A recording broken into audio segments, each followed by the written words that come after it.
In today's video, I'm going to teach you exactly how to do a seated leg curl, and we're going to be using the seated leg curl machine. So what I'm going to do is walk you through the setup of how to perform this exercise, talk about what the primary function of doing this exercise is, and then we'll dive into proper form and technique. Okay, so let's first talk about the setup of this machine. Now, there are two types of seated leg curl machines that you may encounter.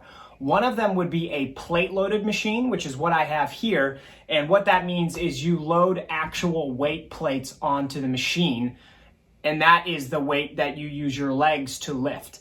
There's also a pin-loaded version, which is probably a little bit more common to find in places like commercial gyms. And those are the type of machines where you sit down in a seat and to either your right or left there is a stack of weight, and you take a pin out and you put it in to whatever weight plate number you have there that you actually want to lift. So those are the two different variations. Now, of course, whether you're using a plate-loaded version like I have here or a pin-loaded version at your gym, all of the form and technique pointers are going to be the same. So once you load the weight that you want to lift on your machine, beyond that point, nothing changes. You're going to have the same type of mechanics here for the actual machine. So what you will normally encounter is you're going to have a bar in front of you with a pad that you put your legs on top of, and I'll show you exactly where your legs should go here in just a minute. So you'll have that pad, and then there will be a second pad that will come down over top of your knees, and that's going to help to hold your legs in place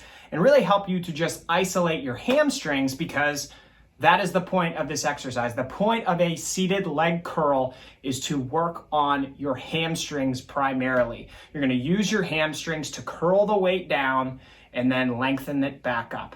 So with all that said, let's dive into setting up specifically on the machine, and then we can go into form and technique. Okay, so as I mentioned, once you load the weight onto the machine, you're going to then be able to set yourself up in the right positioning to perform this exercise. So the first piece is going to be this pad that's out in front of your legs. And quite simply, you're going to want to sit stationary on the seat, get into a stable position, and you're going to want to have this pad right on the back of your Achilles. So right above your ankles and below your calves. If you go below this area and have the pad on your heels, you're going to be putting your knee in a really uncomfortable situation and make this a more dangerous exercise than it needs to be or should be. And additionally, if you have the pad too far up on your leg, you're going to be significantly reducing the range of motion for this exercise. And if you're reducing the range of motion, you're going to reduce the amount of effort you can put in, and additionally stimulus that you can provide to your hamstrings. So you'll be reducing the effectiveness of this exercise. So right above the ankle, below the calves, right on that Achilles is where the pad is going to be best situated for you.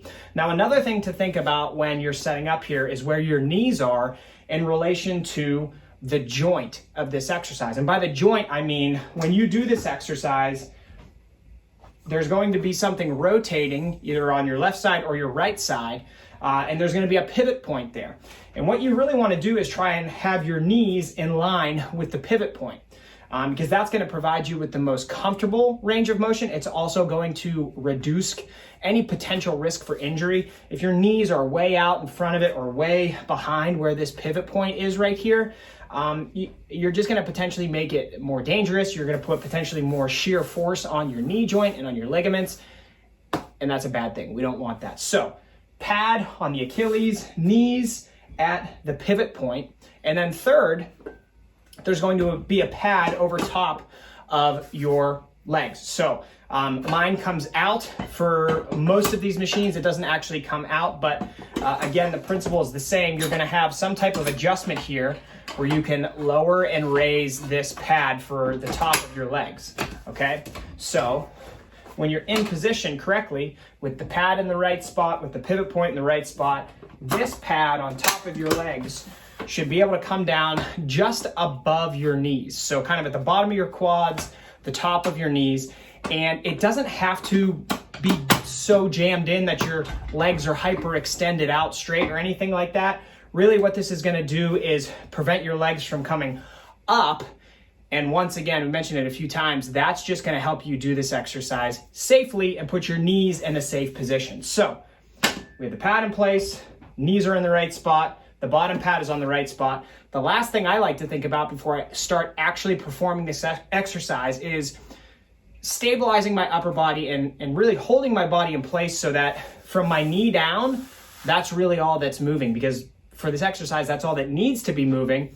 And the less that you're putting momentum in or using other parts of your body to try and move the weight, the more you're able to minimize that, it'll mean that you're more effectively putting all of the weight and all of the stimulus and all of the stress onto your hamstrings. So something that I've found that's really effective is quite simply holding on to the bottom of the seat. And a lot of these machines often have handles here. Mine actually does, but I took them off because they're just not comfortable for me. And I actually like to hold a little bit behind my torso to really kind of pull my body back and into the back pad on the seat and on the bottom. So once again, bottom pad is in the right place. Knees are in the right place. Top pad is in the right place. Holding myself down and back into the chair. And then from here, all you really need to think about is trying to get your heels to touch your butt.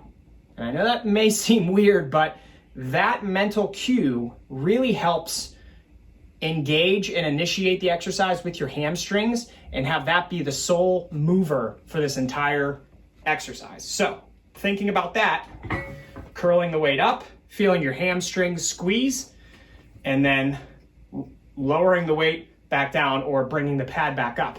So again, heels to the butt, squeeze, and then you're going to control the weight on the way back. Squeezing, control the weight. Now obviously you don't have to pause, so the actual reps will look more like this.